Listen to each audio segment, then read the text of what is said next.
Hey, welcome back to Rob's Garage Woodworking. Today I'm going to put up pegboard behind my miter saw workstation, up on this wall and then on the other side of the miter saw.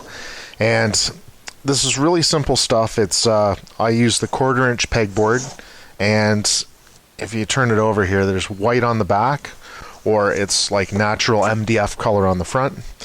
And I've measured my wall section where I want it, and that is 78 inches. So we're going to cut this to 78 inches, and it is 2 feet, so it's 24 inches tall is the amount that I want. Yeah, so I ended up going to Home Depot. I bought one 4x8 sheet of 1/4" pegboard, and I had them rip that in half with their panel saw, and that way I could get it into the CRV, and it's the right size for my application, which is really handy. So I'm just going to cut it to length now with my miter saw.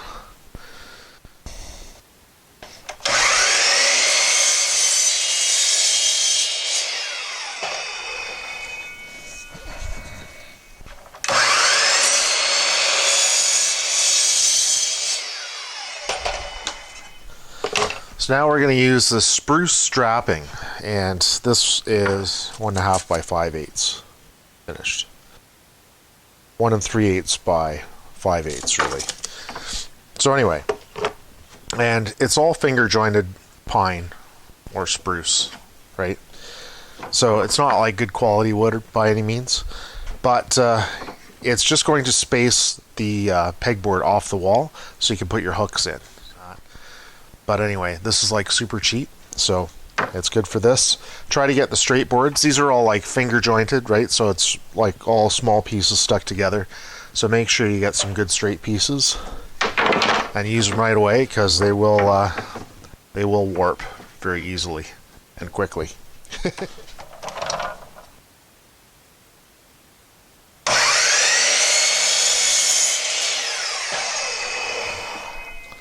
Okay.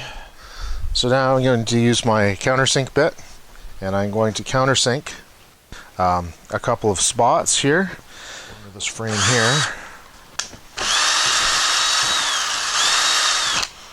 and then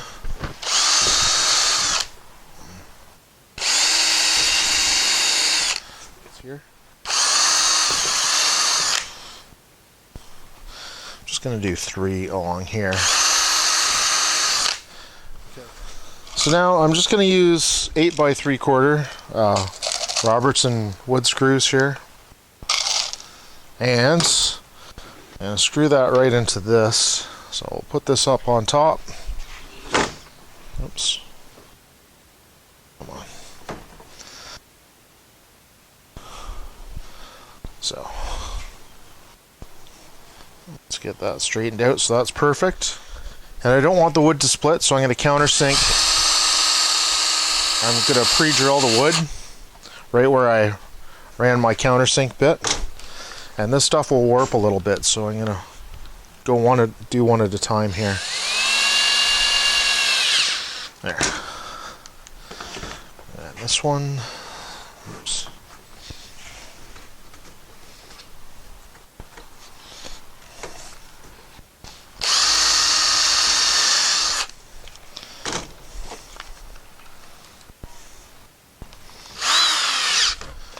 I'm going to measure the ends, and these guys are 21 inches.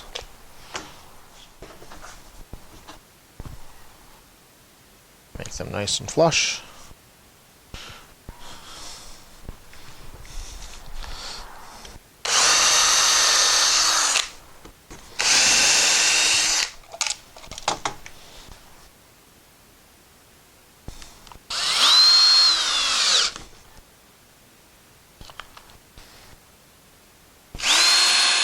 Alright, so I've used some leftover pieces of strapping, and I've cut them to the height that I want this to stand up.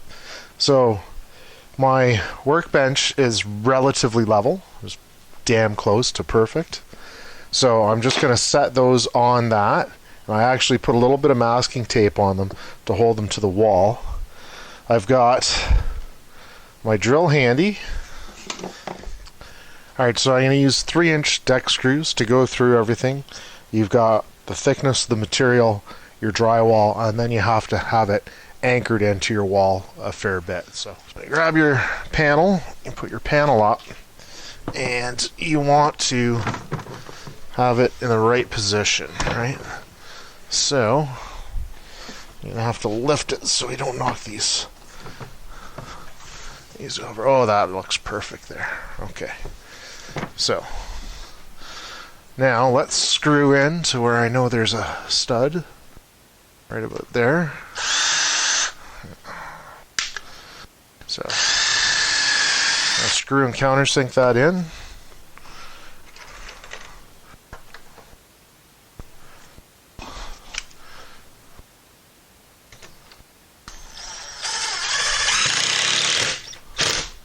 There we go. There. That'll hold it in place. And what we'll do,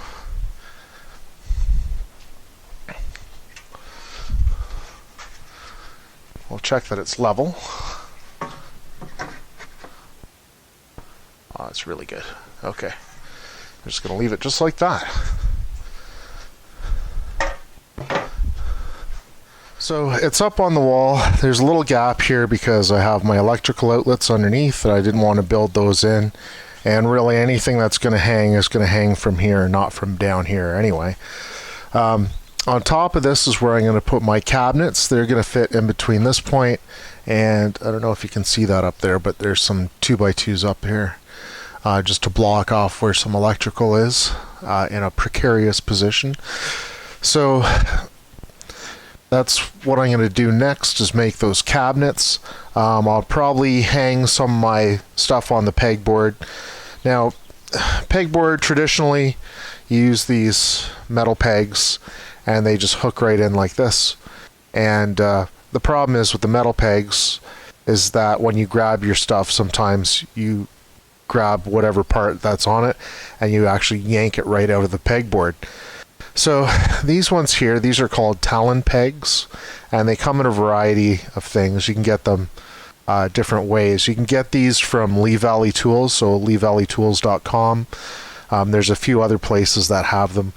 I think Rockler also carries these, and I don't know anybody else that carries those.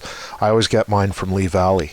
So what these have is they have a hook. The hook goes into the pegboard, and then this part here pushes into the pegboard, and you take your screw and you push the screw in, and that opens this up here, and that clamps it in place so that it can't be pulled out of the pegboard.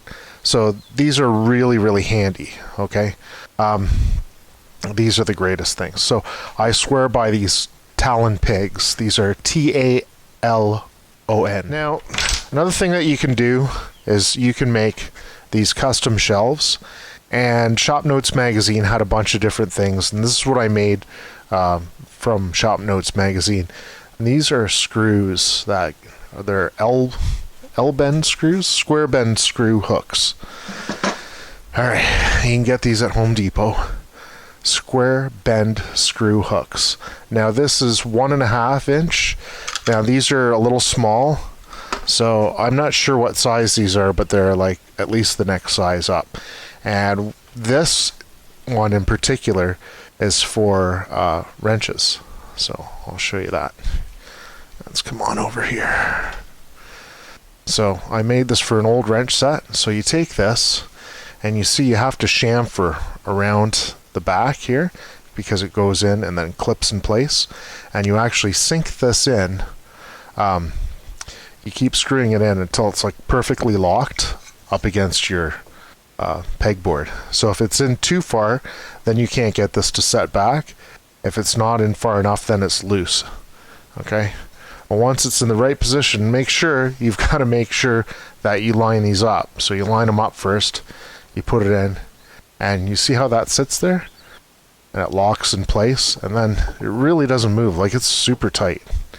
Now this one I made years ago when I just had the small wrench set. I had this wrench set since I was basically a 12-year-old kid working on my bicycle. So, and what I used for that is it's just pine shelf board, super cheap, And then what I did was I laid out my wrenches where I wanted them, and then I just used regular Robertson number 8 screws. I think they're like 1.5 inch or something. And you just screw it into the back here, and you hang your wrenches on it. It's real simple. Alright, so this is my hanging tool shelf. I got this out of Shop Notes magazine, and it has sliding doors, and it's all pegboard. And, you know, you make some custom shelves, things for it. And there's just so much you can do. Like, you know, Talon pegs have these wrench holders that are really nice. Just regular little clips and things. You can do so much with them. You can hang so much stuff up.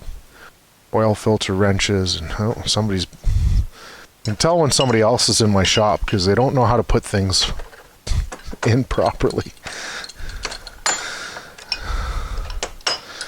There, that's better. Makes more sense, eh? Hanging it from the hook. Anyway, so yeah. And even like my staplers and stuff, I've hung those from these pegs, right? Anyway, hopefully I've given you some ideas and, you know, given you a little bit of inspiration to help you organize your workshop. Thanks for watching. Cheers.